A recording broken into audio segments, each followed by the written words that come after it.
부활을 증거하며 맡기신 직무를 끝까지 이루는 새생명교회, 그런 우리 모두가 되기를 예수님의 이름으로 축복합니다. 우리 하나님 아버지의 선하신 목적과 계획, 그것을 이루시는 하나님의 섭리가 우리가 걸어가는 걸음마다 발견되게 될 줄로 믿습니다. 예수님께서 우리에게 약속하신 성령을 받으리라 하신 약속, 아버지께서 약속하신 성령 세례, 이 부분에 대해서 주님께서는 일찍이 우리에게 구하고 찾고 문을 두드리라고 그렇게 말씀해 주신 적이 있습니다. 바로 누가복음 11장에 보면은 그 내용이 나오는데 이렇게 말씀하셨죠. 구하라, 너희가 얻을 것이요, 찾으라, 너희가 찾아낼 것이요, 문을 두드리라, 너희에게 열릴 것이니라. 그렇게 말씀해 주셨습니다. 그리고 그 말씀, 구하고 찾고 두드리는 것이 내 욕망이나 혹은 내 목표하는 바가 아니라는 것을 계속해서 설명하시면서 마지막 결론적으로 이렇게 말씀을 하셨습니다. 너희가 악할지라도 자식에게 좋은 것을 줄 줄 알거든 하물며 하늘의 아버지께서 구하는 자에게 성령을 주시지 않겠느냐 하고 말씀하셨습니다. 그래서 우리는 이 성령 세례에 대한 부분, 주님의 약속이 내 삶에 성취되는 그 부분을 위하여 구하며 찾으며 문을 두드리는 그 삶을 살아가야 합니다. 그럼 우린 자연스럽게 궁금함을 가지게 됩니다. 과연 구하고 찾고 문을 두드린다는 것은 구체적으로 무엇을 말하는 것일까 하는 그런 의문의 생각을 갖게 됩니다. 우린 그 부분을 바로 이 사도행전 1장 12절부터 26절 가운데에서 찾게 됩니다. 주님께서 너희들이 몇 날이 못되어 성령을 받으리라 하신 그 약속과 그리고 오순절 성령이 임하는 그 시간 간격 속에 무엇을 행하였고 그들이 무엇으로 그 시간들을 채워갔는지에 대한 그 내용을 하나님의 말씀으로 기록해 줌으로써 과연 우리가 무엇을 구하고 무엇을 찾고 무엇을 두드리는지, 아니 다시 구하고 찾고 두드린다는 것은 구체적으로 무엇을 의미하는지를 가르쳐주고 있습니다. 예루살렘을 떠나지 말라 하신 주님의 말씀을 따라서 그들은 예루살렘을 떠나지 않고 모여 기도했습니다. 말하자면 약속이 있는 자리 가운데서 주님께서 불러 모아주신 120명의 사람들이 마음을 합하여 오로지 기도에 힘썼습니다. 그럼 우리가 알게 됩니다. 구하라 하는 것은 곧 주님 앞에 그렇게 기도하는 것입니다. 맞습니다. 우리가 구해야 될 핵심은 그렇게 주님께서 약속하신 자리 가운데 믿음의 형제 자매들이 마음을 합하여 오로지 기도에 힘쓰는 모습입니다. 그리고 나서 계속해서 보여줬던 모습은요, 가룟 유다에 대한 이야기였습니다.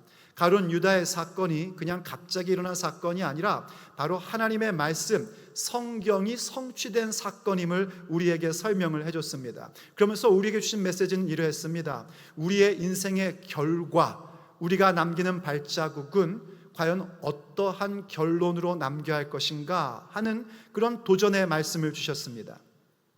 우리가 마지막에 남길 우리의 인생의 결론이 어떠하냐는 과연 우리가 이 땅을 살면서 어떤 길잡이가 되며 어떤 말씀의 성취를 향하여 추구하느냐에 따라 나오는 결론이기에 우린 그 부분을 통해서 주님의 귀한 메시지를 들었습니다. 우리는 예수님을 파는 자들의 길잡이가 아니라 진리와 생명의 길잡이가 되기를 원합니다.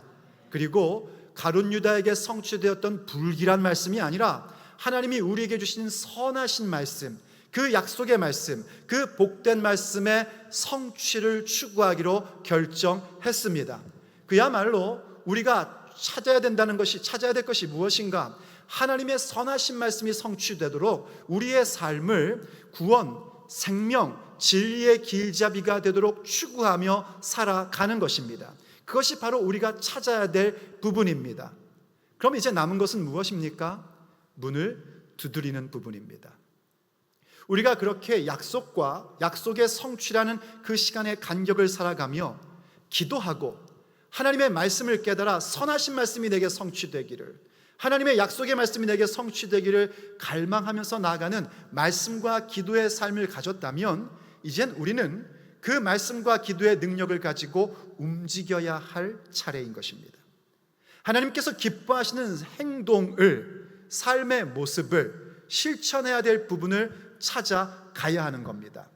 오늘 성경에서 우리에게 보여준 그 문을 두드리는 바로 그 말씀과 기도로 모인 교회 공동체가 보여줬던 중요한 행동은 가룟 유다의 결혼을 채우는 일이었습니다. 바로 우리 예수님께서 직접 택하여 세우신 12사도 그 리더십을 온전케 하는 일로 그들은 실제적 행동, 문을 두드리는 행동을 가졌었습니다. 먼저 우리가 알아야 될 것은요, 이 12명의 사도를 세우는 일들이 얼마나 중요한 일이었는가 하는 부분입니다.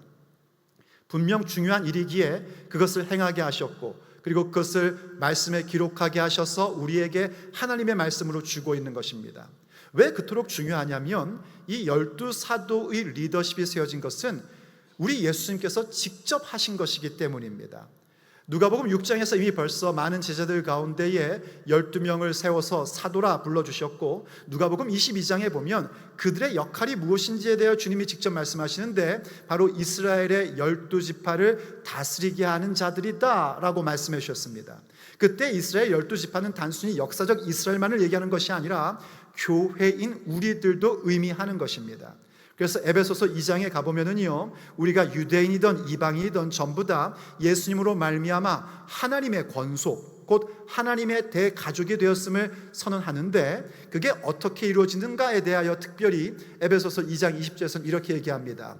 사도들과 선지자들이 터 위에 세워진, 그리고 예수님께서 친히 모퉁이 돌이 되어 주셔서 세워진 교회라는 사실을 우리에게 설명해 주고 있습니다. 다시 말해 우리가 오늘 이 교회됨으로 말미암아 살고 있는 것은 무엇으로 말미암은 것인가? 사도들의 터, 주께서 택하여 세워주신 그 사도들의 터 위에 우리가 세워져 있음을 알아야 된단 말입니다. 더군다나 요한계시록 21장에 가면은요, 완성된 하나님 나라에 대한 그 묘사가 쭉 나옵니다. 그때에 새 예루살렘을 우리에게 가르쳐주고 새 예루살렘이 어떠한 모습으로 이루어지고 있는지를 설명해 주는데 그 가운데에 그 새 예루살렘의 성곽에 기초석이 있는 것을 보여줍니다. 그때 그 기초석도 역시 12개의 기초석이 주어져 있는데 그 기초석 위에 어린 양의 사도들의 이름이, 어린 양의 12사도들의 이름이 기록되어 있다고 우리에게 말씀해 주고 있습니다. 그만큼 이렇게 12사도를 세우는 이 일들은 말하자면 예수님께서 세우신 공동체성과 질서를 온전케 하는 일이었습니다. 그래서 그 일들은 너무나 중요한 일들이고, 그러한 모습은 오늘을 살아가는 교회인 우리들도 하나님께서 세워주신 그 교회의 공동체 성품과 그리고 그 질서가 얼마나 중요한지를 깨닫는 중요한 가르침이기도 한 것입니다. 자, 그런데 어떤 일이 벌어졌습니까? 가룟 유다가 그 귀한 직분을, 그 귀한 직무를 버리고 자기의 갈 곳으로 가버린 겁니다. 그리고 그것은 하나님의 불길한 말씀의 성취였던 겁니다. 그러나 그 불길한 말씀의 성취는 거기서 끝난 것이 아니었습니다. 대신에 주께서 뭐라고 말씀하셨는가? 그 자리를 대신 취할 자가 있고 누군가에게 그 자리를 넘겨줌에 대한 말씀도 있었던 겁니다. 그래서 교회가 모여서 이제 그 일을 행동하는 겁니다. 가룟 유다가 버리고 간 그 자리를, 그 직무를 대신할 자를 세워 하나님 나라의 공동체성을 온전케 하고, 그리고 그것을 통하여 교회인 우리가 과연 어떤 행동을 해나가야 될지에 대한 가르침의 메시지를 주고 있습니다. 바로 그렇게 직무를 대신할 자, 다시 설명하자면 그때 대신한다라는 말은 받는다는 의미도 되고요, 취한다라는 의미도 됩니다. 그 직무를 취할 자가 앞으로 어떤 일들을 이룰 자인지를 가르쳐 줌으로써 오늘도 교회인 우리들, 사도들의 터 위에 세워진, 사도들이 가르친 그 귀한 말씀 위에 세워진 우리들이 직무를 맡은 자, 직무를 취하는 자로서 어떤 삶의 모습을 가져야 할지를 그 메시지로 주고 있습니다. 과연 오늘을 살고 있는 교회로서 하나님이 맡기신 직무를 취하는 자로서, 그 직무를 대신할 자로서 우리는 어떤 모습을 채워가야 할까요? 하나님의 약속과 그 약속의 성취 사이를 살아가는 우리들은 과연 어떤 행동을 가지며 어떤 정체성으로 우리의 모습을 일구어 가야 할까요? 오늘 우리가 함께 듣고 우리의 삶의 행동으로 가져야 할 우리의 모습입니다. 첫째, 그것은 부활을 증언하는 자로 세워지는 것입니다. 우리가 주님의 약속과 그 약속의 성취 사이를 살아가며 끝까지 놓치지 말아야 될 것은요, 예수님의 부활을 증언하는 자 되는 모습입니다. 우린 그 약속과 성취의 시간 간격 속에서 나의 정체성을, 나의 삶의 행동을 예수님의 부활을 증언하는 모습으로 채워갈 수 있어야 됩니다. 이것은 결단코 주님 오시는 그날까지 우리가 절대로 버려서는 안 되는, 끝까지 지켜야 할 우리의 모습입니다. 오늘 본문으로 돌아가 보면 이렇게 말씀해 주고 있는 것을 보게 됩니다. 이러함으로, 이러함으로라는 말은 앞에 내용들에 이어지는 것이지요. 바로 그들이 모여서 기도했고, 그리고 하나님의 말씀에 대하여 축구했고, 그 말씀의 성취를 찾았고, 그래서 이러함으로 어떤 행동을 하는가?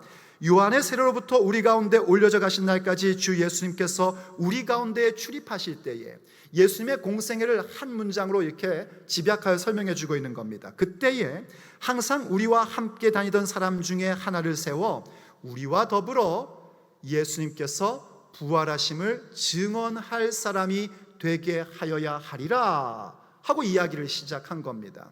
지금 예수님의 공생애를 집약하여 설명해 주면서 특별히 어떤 표현이 나오냐면, 예수님께서 우리 가운데 출입하실 때에 라는 표현이 나왔습니다. 이 부분을 잘 이해해야 우리가 부활을 증언할 수 있는 사람인지 아닌지를 깨달을 수가 있게 됩니다. 이 출입할 때라는 단어는 굉장히 유대인적인 표현입니다. 구약 성경에 보면 이 표현이 가끔씩 나오는데, 누구에게 이 표현을 써주냐면요, 백성들을 다스리는 왕이나 혹은 차기 임금이 될 사람들이 백성들과 함께 거하며 그들을 다스리고, 또 그들을 다스릴 뿐만이 아니라 그들과의 인격적인 관계를 갖고 있을 때에 그가 백성들 사이에서 출입하더라, 이런 표현을 씁니다. 그러니까 지금 부활의 증인으로 누구를 세우지 않냐면, 예수님의 공생애 전체 가운데서 그분의 생애를 알고, 그분의 가르침이 무엇인지를 알고, 그분의 부활을 목격하고 그분의 승천을 목격한 사람들일진데, 예수님과 더불어 함께 살아가며 예수님의 다스리심을 받고, 그 다스리심을 받는 것이 예수님과의 인격적인 교제를 나누었던 사람들 가운데에 한 사람으로 이 사도의 견원을 채우자 한 것입니다. 이 말씀은 곧사니 오늘 살고 있는 우리에게도 적용되어야 될 말씀입니다. 우린 마땅히 사도들의 가르침 위에 세워집니다. 이 사도를 세운 데 있어서 예수님의 생애와 가르침, 부활과 승천, 이 부분들을 강조하고 있는 것은요, 사도들의 터라는 것은 바로 그 부분을 얘기하는 것이기 때문입니다. 사람의 터가 아니란 말입니다. 인간 사도들의 터 위에 세워진 것이 아니라 사도들이 증거한 예수님의 가르침과 생애와 부활과 승천에 대한 말씀 위에 세워진 것이 교회인 우리들입니다. 그렇기 때문에 우리 역시 바로 이 부분을 알고 예수님의 부활의 증인이 되어야 되는 것입니다. 예수님의 부활을 증언하는 일은요, 우리 스스로의 힘으로 할 수 있는 것이 아닙니다. 예수님의 부활을 증언하는 일은 반드시 부활하신 예수님을 만난 사람만이 할 수 있는 것입니다. 부활하신 예수님을 만나셨습니까? 아니, 산부가 목소리가 제일 작네요. 어떻게 이런 일이 있을 수가 있습니까? 부활하신 예수님 만나셨습니까? 이해 감사합니다. 부활하신 예수님을 만났다는 건 이런 겁니다. 바로 그분의 가르침과 그분의 생애가 진리라는 사실을 확인한 겁니다. 그리고 그분이 다시 오실 거라는 사실이 믿어지는 겁니다. 이건 부활하신 예수님을 인격적으로 만난 사람들이 갖고 있는 특징입니다. 그들이 나를 보내신 자리, 바로 나의 땅끝, 내 삶의 자리 가운데에서 부활을 증언하는 자 되는 것입니다. 우린 주님이 주신 약속과 그 성취의 시간 간격 속에서요, 이 행동들을 채워가야 됩니다. 말씀과 기도의 사람이 되었으면 나를 보내신 자리 가운데, 가정이든 직장이든 이웃이든 어디에 갔든지 간에 예수님의 부활하심을 증언하셔야 됩니다. 그분이 우리의 왕이시며 그분이 우리의 주인이심을 증언하는 것으로 우린 그 모든 날들을 채워갈 수 있어야 됩니다. 예수님 사랑하는 자들은요, 성령 받은 자들은요, 이것을 늘 하기를 원하고 이 일을 위하여 자기의 생명을 걸고 살아가는 모습을 보게 됩니다. 성경을 읽다 보면은요, 베드로와 사도들이 또 일반 시장에서 예수님의 복음을 증거했습니다. 예수님의 이름으로 가르침을 준 거예요. 근데 그걸 참 싫어하는 사람들이 있었습니다. 대제사장들과 유대 관원들입니다. 전에도 분명히 얘기를 했거든요. 절대로 이 예수님의 이름으로, 그의 이름으로 사람들한테 가르치지 말아라 하고 경고를 했었습니다. 그럼에도 불구하고 사도들이 계속해서 예수님의 이름으로 가르친 겁니다. 그래서 그들을 다시 또 체포해서 와가지고 그 관원들이 얘기를 하는 거예요. 너희들 왜 우리가 분명히 금했는데 왜 계속해서 그의 이름으로 가르치냐? 너희들이 그러는 이유는 그의 죽음을 우리의 탓으로 돌리려고 하는 것이지. 이렇게 하면서 또 위협을 했습니다. 근데 그때 베드로와 사도들이 뭐라고 얘기하냐면 이렇게 얘기를 합니다. 하나님의 말씀을 듣는 것이 사람의 말을 듣는 것보다 더 중요하다. 우리는 아버지께 너희들이 나무에 달아 죽인 그 예수님을, 나무에 달아 죽인 이유는요, 저주받은 자라는 걸 표시하려고 했던 겁니다. 너희들이 나무에 달아 죽인 그 예수님을 아버지 하나님께서 다시 살리셨다. 다시 살리셔서 우리에게 회개함과 죄사함의 복음을 주려 하시고 그분으로 하여금 우리의 임금과 구주가 되게 하셨다. 이걸 선언을 합니다. 그리고 나서 계속해서 자신들의 정체성에 대하여 사도행전 5장 32절에서 이렇게 얘기합니다. 우리는 이 일의 증인이요, 하나님이 자기에게 순종하는 자들에게 주신 성령도 그러하니라. 아멘. 우린 이 일의 증인이다. 그러니까 부활을 증거한다는 건 그겁니다. 예수님의 복음 가운데에, 예수님의 가르침과 그 생애 가운데에 우리에게 주시는 죄사함과 회개함의 복음이 담겨져 있고, 예수님이 바로 우리의 왕이시며 우리의 구원자이심을 선포하는 것입니다. 그것이 바로 주님의 부활을 증거하는 모습입니다. 그래서 성령님도요, 우리 가운데 함께 하시고 우리 안에 내주하실 때에 늘 증거하시는 것이 그겁니다. 예수님이 우리의 왕이심을, 예수님이 우리의 구원자이심을, 예수님을 믿는 복음이 있을 때 우리 가운데에 회개함과 죄사함이라는 그 놀라운 은혜가 있음을 성령님은 계속해서 우리에게 증언하여 주십니다. 그리고 성령님과 함께하고 성령님이 내 안에 있는 그러한 사람들은요, 나를 보내신 자리 가운데에서 예수님의 부활을 증언하는 자들로 살아갑니다. 그것이 바로 우리가 행동해야 할 분명한 부분입니다.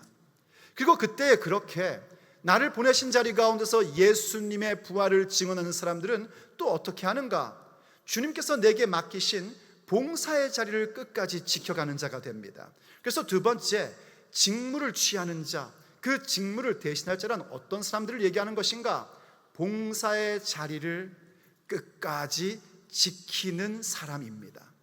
우리가 주님이 주신 약속과 그리고 그 약속의 성취 사이 가운데에 행동하며 채워가야 될 내용, 말씀과 기도로서 행동하면서 채워가야 될 내용은 바로 봉사의 자리를 지키는 것입니다. 우리를 보내신 자리 가운데서는요, 부활을 증언하는 자가 되고요, 다시 우리를 불러 모으신 자리, 바로 교회입니다. 교회 가운데서는 봉사의 자리를 계속하여 지켜나가는 사람이 되는 겁니다. 그것이 바로 우리가 채워가야 될 행동의 부분입니다. 다시 한번 본문으로 가보십시오. 25절에서 이렇게 가르침을 주고 있습니다. 봉사와 및 사도의 직무를 대신할 자인지를 보이시옵소서. 유다는 이 직무를 버리고 제 곳으로 갔나이다 하고 그렇게 기도합니다. 봉사와 사도의 직무라고 했죠. 지금 사도를 세운 일입니다. 사도의 직무, 사도가 해야 하는 봉사의 핵심은 무엇인가? 우리가 앞으로도 보게 되겠지만은요, 하나님의 말씀을 가르치는 것과 기도하는 것이 사도들이 해야 하는 가장 중요한 직무입니다. 바로 그 일들을 위해서 결혼된 이 자리를 이제 채우려고 하는 것인데, 이때의 봉사라는 단어는요, 어떤 단어와 똑같은 단어냐면 사역이라는 단어와 똑같은 단어입니다. 사역이란 단어입니다. 그런데 어떻게 이 일들이 이루어지게 됐는가? 가룟 유다가 제 곳으로 가버렸기 때문입니다. 이 귀한 직무를 버리고 제 갈 곳으로 가버렸습니다. 근데 여러분, 우리가 한글 성경이나 영어 성경에서는 얼른 안 나오는 거지만 이 원문 성경을 보면은요, 여기 그 직무라는 단어와 그리고 가룟 유다가 제 곳으로 갔다 할 때 그 곳, 장소라는 단어가 사실은 토포스라는 똑같은 단어입니다. 그러니까 우리가 이렇게 이해하면 되는 겁니다. 직무를 받는다는 것은 내가 있어야 될 자리에 있어야 된다는 것을 얘기하는 것이죠. 그러니까 지금 가룟 유다는 어떻게 했는가? 하나님이 맡기신 직무, 하나님이 있어라 하는 그 자리를 버리고 자기가 가고 싶은 자리, 자기가 원하는 사역을 향해서 가버렸다는 겁니다. 그때 그 사역은 당연히 주님 나라를 위한 것이 아니라 자기의 욕망을 채우고자 하는 자리였던 것입니다. 그 결혼된 자리를 지금 교회가 채워가고자 하는 것입니다. 그래서 우리가 아까 읽었지만은요, 두 사람을 어떤 후보자로 교회가 세웁니다. 근데 한번 여러분 그 두 후보자의 입장에서 생각해 보십시오. 그들이 지금 그 자리를 부여받게 될 후보자로 세워졌는데 얼마나 두렵고 떨렸을까요? 왜냐하면 그 직무를 맡는다는 것은 결코 만만한 일이 아니기 때문입니다. 예수님께서 붙잡히시고 십자가에서 죽으신 지 이제 겨우 3주 정도밖에 안 됐습니다. 그리고 아직 이들은 성령 세례를 받기 전입니다. 그러니 두렵고 떨리는 마음이 있을 수밖에 없는 겁니다. 더군다나 예수님이 직접 사도로 세운 가룟 유다도 실패하고 버리고 지곳으로 가버리고 만 것입니다. 그렇게 해서 실망을 줬었습니다. 그러니 어찌 마음에 부담감이 없겠습니까? 두려움이 없겠습니까? 그들이 이 일을 맡게 된다면 어떤 각오를 할까요? 나는 가룟 유다처럼 되지는 않으리라. 절대로 이 귀한 직무를 버리고 가지 않고 주님 오시는 그날까지 이 직무를, 주님이 맡기신 사역의 자리를 끝까지 지키리라. 그러한 마음을 갖지 않았겠습니까? 그러니 거룩한 부담감도 분명히 있을 것입니다.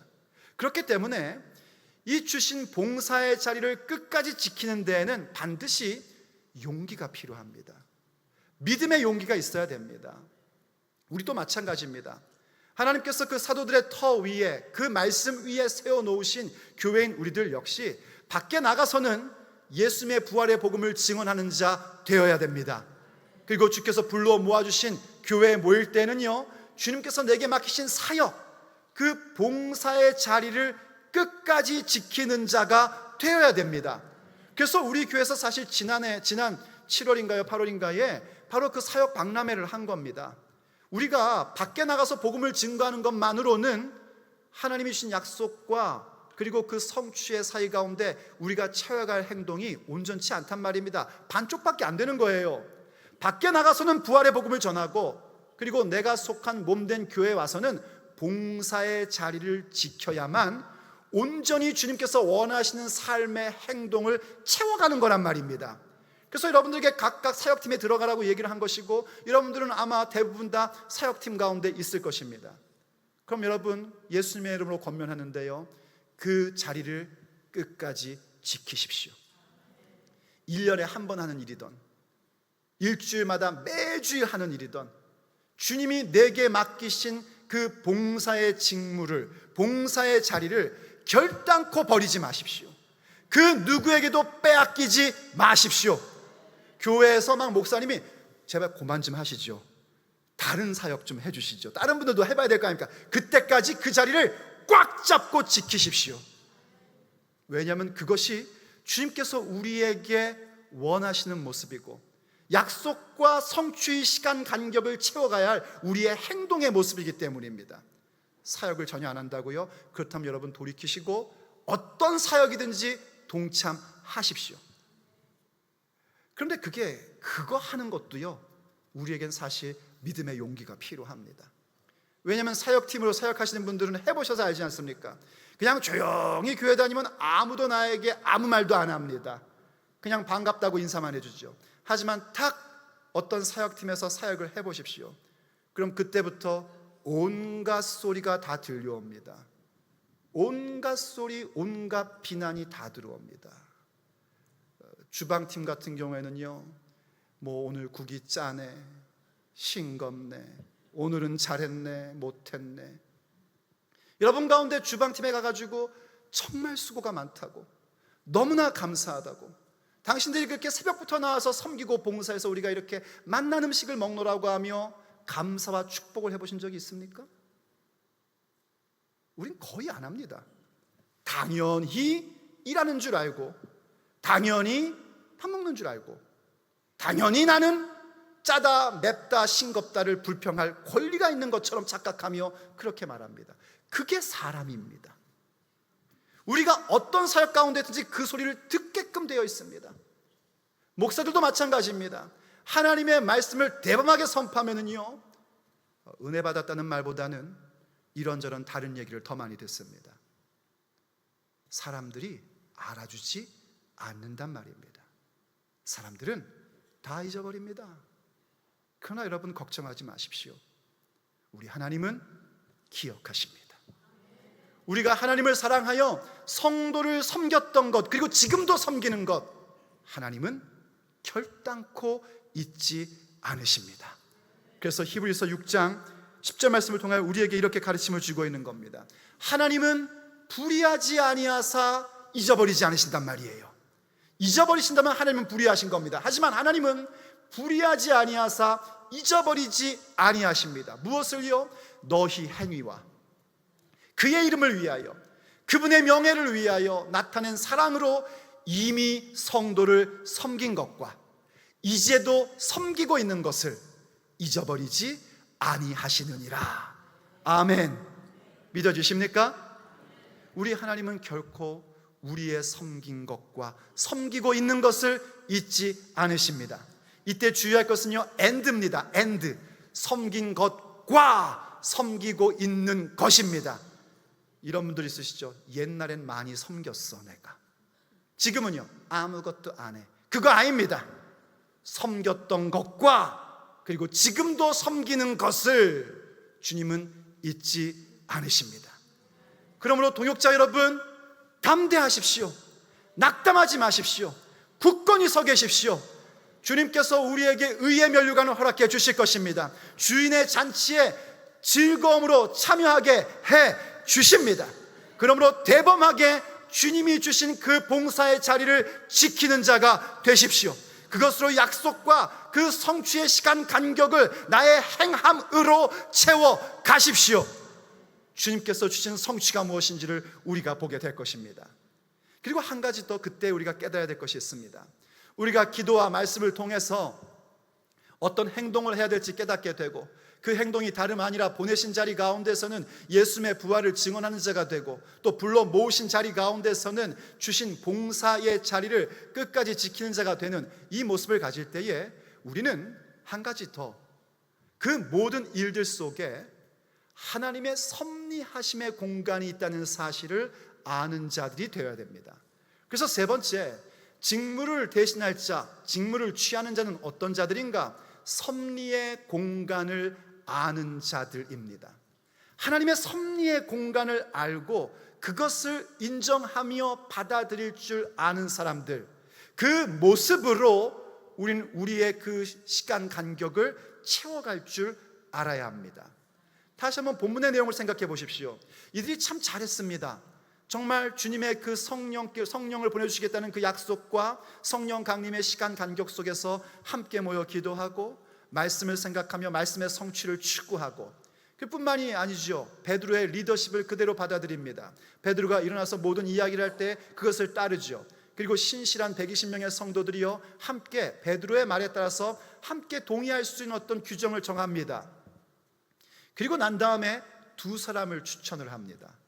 120명의 성도들이 두 사람을 추천하는데 한 사람의 이름은 요셉이고 또 다른 사람의 이름은 마띠아입니다. 그런데 우리에게 더 눈에 띄는 사람은 요셉이라는 사람입니다. 그 사람을 설명할 때 길게 설명하죠. 바사바라고도 하고 또 유스도, 저스터스, 유스도라고 하는 사람이다 라고 설명을 해줍니다. 본디 길게 설명하면은요 유력한 사람이라는 얘기입니다. 그 사람이 참 중요하다는 거예요. 이름만 봐도 그렇습니다. 별명으로 주어진 이름만 봐도 그래요. 바사바라는 건 뭐냐면 son of Sabbath, 안식의 아들, 이런 의미도 있고요. 또 son of the elders, 나이 든 사람 혹은 장로의 아들, 이런 표현도 있는 겁니다. 그러니까 교회 공동체 가운데서 저 사람, 요셉, 그래 맞아, 요셉 정도면 사도가 될 만하지, 뭐 그런 표현하지 않습니까? 깜냥? 그럴 만한 깜냥이지 할 만한 사람이란 말입니다. 그런데 그의 성품도 어땠는가? 별명이 뭐냐면 유스도래요. 유스도라는 것은요, just, 아주 의롭고 사람이 정의롭고 분명하고 이렇단 얘기거든요. 누가 봐도 될 만한 사람인 겁니다. 반면에 마띠아는 그냥 마띠라는 한마디만 탁 나옵니다. 그런데 그 이름의 뜻은 뭐냐면 야훼의 선물, 여호와의 선물이라는 뜻을 갖고 있는 그런 사람입니다. 근데 그때 그들이 그렇게 두 사람을 추천한 다음에 투표를 하는 게 아니라 기도하고 하나님이 일하실 공간을 내어드립니다. 그게 뭐냐면 제비를 뽑는 거였습니다. 한번 다시 본문으로 가보십시오. 24절부터입니다. 그들이 기도하여 이르되 무사람의 마음을 아시는 주여, 이 두 사람 중에 누가 주님께 택하신 바 되어 봉사와 및 사도의 직무를 대신할 자, 그 직무를 취할 자인지를 보이시옵소서. 유다는 이 직무를 버리고 제 곳으로 갔습니다 하고 제비 뽑아 마띠아를 얻으니 그가 11사도의 수에 들어갔답니다. 누가 더 유력했어요? 사실은 요셉이었습니다. 그런데 하나님이 일하실 공간을 내어드리고 교회가 제비를 뽑은 겁니다. 무슨 교회가 제비를 뽑아 그거 뭐 요행수 바라는 거 아니야? 아니요. 이들은 그 당시에 가지고 있었던 성경인 구약 성경의 말씀에 근거해 한 것입니다. 잠언 16장 33절을 보면은요, 제비는 사람이 뽑아도 작정하시는 이는 여호와시니라 하시는 말씀이 있습니다. 그래서 그들이 기도하고 하나님이 일하실 공간을 내어드린 겁니다. 우린 그러죠. 다 내가 하고 싶은 겁니다. 그러나 실제로 우리가 어떤 일들을 이루어갈 때 중요한 핵심은 뭐냐면 하나님이 일하실 공간이 있어야 된다는 사실입니다. 하나님이 일하실 공간을 내어드리는 모습입니다. 그래서 그들이 제비를 뽑았는데 기대했던 요셉이 아니라 마띠아가 뽑힌 겁니다. 그들은 이렇게 하지 않았습니다. 잠깐만, 이게 진짜 하나님 뜻일까? 그래도 3세판은 해봐야지. 우리 한국 사람들은 3세판이잖아요. 뭐든지 하면 3세판은 해봐야 되는 거 아니냐? 왜냐하면 우리가 기대한 사람이 아닌데. 이렇게 하진 않았습니다. 성경이 말하기를 그들은 그냥 마띠아를 11사도 가운데 넣어서 12번째 사도로 세웁니다. 말하자면 하나님의 섭리하심을 신뢰한 겁니다. 하나님의 섭리라는 건 풀어 설명하면 이런 겁니다. 하나님의 선하신 목적과 계획이 하나님의 주권으로 인도하여짐. 다시 한번요. 하나님의 선하신 목적과 계획이 하나님의 주권하심으로 인도하여짐. 그것을 하나님의 섭리라고 얘기하는 겁니다. 하나님의 섭리를 볼 때는요, 때로는 우리가 이해할 수 없는 부분들이 참 많습니다. 우리가 나가서 부활의 복음을 증거하고요, 또 모여서는 우리가 봉사의 자리를 지키는 자가 될 때에 우리 가운데에 참 이해할 수 없는 일들이 많이 생깁니다. 정말 그렇게 살아가면 무슨 일인지 다 잘 되어야 될 것 같지 않습니까? 정말 탄탄대로로 계속해서 나가야 될 것 같지 않습니까? 그런데 그렇지 않을 때가 얼마나 많습니까? 도대체 이해할 수 없고 받아들일 수 없는 일들이 많이 일어납니다. 이럴 때도 있습니다. 왜 접니까? 이렇게 주 앞에 볼멘 소리를 하고 싶은 상황도 만납니다. 때로는요, 왜 저는 아닙니까? 이럴 때도 있고요. 왜 저 사람입니까? 왜 저 사람은 아닙니까? 왜 지금입니까? 왜 그때는 아니었습니까? 이렇게 주님 앞에 도대체 이해할 수 없는 그런 질문을 던질 수밖에 없는 상황들도 만나곤 합니다. 근데 그때 여러분들, 우리가 훈련하고 채워가야 될 행동이 있습니다. 그 모든 일들 가운데에 하나님의 섭리의 공간이 있음을 기억하는 것입니다. 오히려 하나님의 섭리가 있는 공간을 내 마음 가운데에, 내 삶의 자리 가운데에 만들어가는 것입니다. 그 섭리의 공간이 있음을 기억하며 살아가는 것입니다. 이것이 가장 중요한 부분입니다. 하나님의 일하심, 내가 이해할 수 없고 내가 받아들일 수 없지만 분명히 그분이 가지고 계신 선하신 계획 따라, 선하신 목적을 따라 그분의 주권을 가지고 지금도 나를 인도하고 계심을 아는 것입니다. 그게 섭리의 공간을 아는 자들, 직무를 맡은 자들이 가져야 할 모습입니다. 그럴 때 우리는요, 우리가 그렇게 좋아하는 그 말씀의 성취가 무엇인지를 알게 될 것입니다. 로마서 8장 28절. 우리가 알거니와 하나님을 사랑하는 자. 오늘 들은 메시지로 풀어 설명하자면요, 부활의 복음을 증언하는 자, 모여서는 봉사의 자리를 지키는 자. 왜요? 하나님 사랑하니까요. 하나님을 사랑하는 자, 곧 그의 뜻대로 부르심을 받은 자들에게는 모든 것이 합력하여 선을 이루느니라. 이것이 하나님의 경륜이라는 겁니다.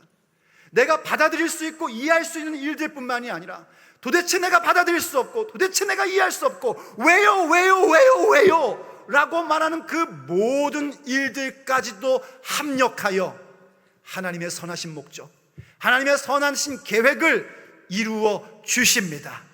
이 공간을 보는 자들, 이 섭리의 공간을 아는 자들이 바로 주님이 맡기시는 직무를 취하는 자요, 그것을 대신할 자로 세워지는 것입니다. 그러므로 사랑하는 성도 여러분, 보내신 자리 가운데에 예수 그리스도의 부활의 복음을 증언하십시오. 부르신 자리 가운데에서 주신 그 봉사의 자리를 끝까지 지키십시오. 그러면서 그 걸음 가는 자리마다 섭리의 공간을 발견하십시오. 하나님의 섭리의 공간이 있음을 인식하십시오. 그리고 주님을 신뢰하십시오. 마침내 우리에게 주신 약속의 말씀, 성령을 받으리라 하신 약속의 말씀, 내가 너에게 허락하리라 하셨던 그 모든 약속의 말씀이 우리의 삶의 여정 가운데 성취될 것입니다.